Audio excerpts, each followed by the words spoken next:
రెండు చేతులు గడ్డం గడ్డం గడ్డం నేలకు తగిలేయాలి, గడ్డం నేలకు తగిలి రెండు చేతులు పైకి లేపాలి, చేతులు పైకి లేపు, ట్రై చేయి.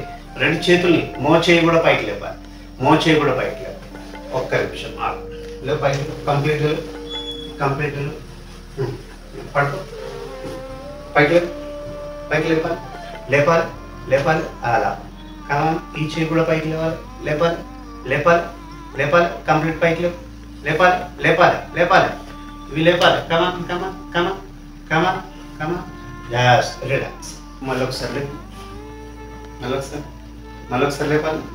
లేపాలి. బాగా లేపడం వల్ల ఇది ఏమవుతుందంటే మనకు ఈ చేతులు ఈ భుజాలు నొప్పి కాకుండా ఉంటాయి. అంటే ఫ్రోజన్ షోల్డర్స్ అవన్నీ రిలాక్స్. ఫ్రోజన్ షోల్డర్ అవన్నీ రాదు. తర్వాత ఈ కీళ్ళ లోపల ఫ్రీగా ఉంటాయి అన్నమాట మూమెంట్. వీటి యొక్క మూమెంట్ చాలా ఫ్రీగా ఉంటుంది. Just relax. ఇప్పుడు రెండు చేతులు పైకెత్తాలి, అట్లే వెనక్కి తీసుకెళ్ళి చేతులు, అట్లే వెనక్కి తీసుకెళ్ళి మళ్ళీ అట్లే ముందుకు తీసుకురా, కమా స్విమ్మింగ్ చేసినట్టుగా. మళ్ళీ వెనక్కి, మళ్ళీ ముందుకు, అది మళ్ళీ వెనక్కి, ముందు మళ్ళీ రిలాక్స్. ఇప్పుడు ఇంకొకటి, రెండు చేతులు ఇట్లా తీసుకురావాలి, తల కింద పెట్టు, పైకి లేపు, చేతులు పైకి లేపు.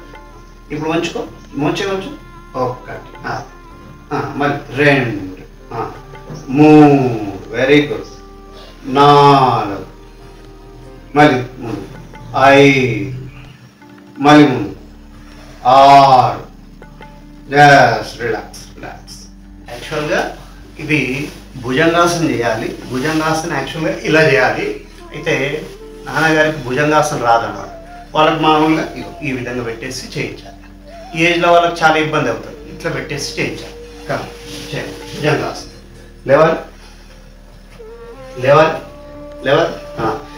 పైకి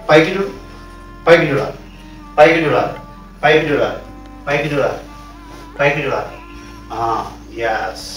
కింది మళ్ళీ పడు. దీనిని సరళ భుజంగాసనం అంటాం. ఇప్పుడు రెండు చేతులు తొడల కింద. ఇప్పుడు అర్ధశలభాసన్. కుడికాలు పైకెత్తాలి. అర్ధశలభాసన్. ఇది జనరల్గా L1 to L5 ఉంటాయి కదా, ఆ మధ్యలో ఉండే నర్వ్స్ ఏదైతే అంటే డిస్క్ ప్రొలాప్స్ అంటారు. Just relax. డిస్క్ ప్రొలాప్స్ అయినప్పుడు ఆ ఎముక వెన్నుపూసల మధ్యలో ఉండే నరాన్ని బాగా ఒత్తుకుపోయినప్పుడు ఆ పెయిన్ అన్నది నిదానంగా ఈ విధంగా పిడుదలగుండా తొడగుండా ఇట్లా వెళ్తుందన్నమాట. ఈ నరం బాగా లాగినట్టుగా ఉంటుంది, ఫ్రీగా నడవలేరు, చాలా ఇబ్బందిగా ఉంటుంది, వాళ్ళు నిలబడలేరు. అలాంటి వాళ్ళకు ఇది చాలా ముఖ్యమైన ఆసనం. అర్ధశలభాసనం, పూర్ణశలభాసనం ఇలాంటివి. ఇప్పుడు రెండవ కాలు లేపాలి. మోకాల్లో వంపు లేకుండా మ్యాక్సిమం లేపే ప్రయత్నం చేయాలి. ఇక్కడ బాగా ప్రెషర్ పడుతుంది. బ్యాక్ పెయిన్ ఉన్నా కూడా తగ్గుతుంది. బాగా నిలబడి అలసిపోయినప్పుడు కూర్చొని వర్క్ చేసే వాళ్ళకి ఇది చాలా బాగా పనిచేస్తుంది. వృద్ధులకు బాగా చేపిస్తే కనుక మంచిది. రిలాక్స్. వాళ్ళకి రెగ్యులర్గా ఇది డైలీ కాకపోయినా 2 రోజులకు 3 రోజులకు ఒకసారి, అంటే నా వీడియోస్లలో కొన్ని భాగాలు తీసుకొని చేసుకుంటూ ఒక్కొక్కటిగా చేసుకుంటూ వెళ్ళొచ్చు. ఇప్పుడు రెండు కాళ్ళు లేపాలి. ఈ విధంగా గడ్డం నేలకే. కమాన్ ట్రై. తొడ భాగం కూడా లేవాలి. తొడ భాగం ఇట్లా గ్యాప్. కమాన్ రిలాక్స్. ఈ రోజుకు ఇది మాత్రమే. కాకపోతే మిగతా భాగాలన్నీ ఒక్కొక్కసారి అన్ని విధాల ఎక్సర్సైజెస్ ఉన్నాయి. డైలీ ఒక వీడియో చూసుకొని ఆ వీడియో చేయించుకుంటూ వెళ్ళొచ్చు. వారం పాటు కావచ్చు, లేకపోతే 15 రోజుల పాటు అలా ఉన్నాయి వీడియోస్.